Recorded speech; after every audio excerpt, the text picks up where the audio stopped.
Bonjour à toutes et tous, bienvenue sur France 24. Voici les titres de ce mardi. Le nouvel ultimatum de Donald Trump à Vladimir Poutine. Un 1252e jour de guerre très meurtrier en Ukraine. Au moins 20 personnes ont été tuées dans des frappes. On l'évoquait à l'instant, le président américain a effectivement lancé un nouvel ultimatum à Vladimir Poutine, 10 à 12 jours pour en finir avec la guerre en Ukraine. Au lieu des 50 jours accordés à la mi-juillet, pourquoi ce revirement? Écoutez Anne Corpet. Autre région du monde, autre conflit dans la bande de Gaza, image d'une frappe israélienne ce mardi matin à Nuseirat. Pendant ce temps, la conférence des Nations Unies sur la question palestinienne et la solution à deux États se poursuit à New York.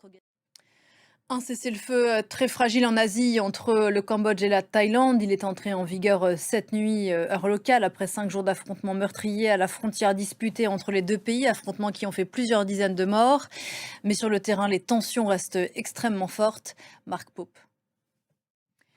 C'était un procès de fleuve très suivi à moins d'un an de la présidentielle colombienne, procès qui pourrait porter un coup d'ailleurs à la droite de l'échiquier politique du pays.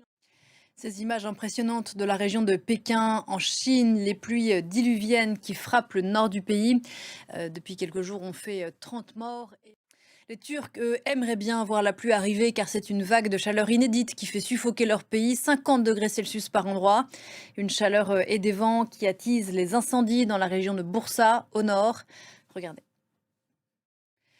Tout autre chose ici en France, on reparle de la guerre à droite, on parle politique. Le parti Les Républicains a désormais deux candidats pour la législative partielle prévue à la rentrée dans l'une des circonscriptions de Paris. Michel Barnier, qui a été officiellement investi par les siens hier, et Rachida Dati, actuelle ministre de la Culture, bientôt jugée pour corruption et trafic d'influence présumée. Elle assume d'entrer en dissidence et de se présenter face à Michel Barnier. Le récit de nos confrères de France 2. Voilà des images qui pourraient réconcilier les plus fervents adversaires politiques.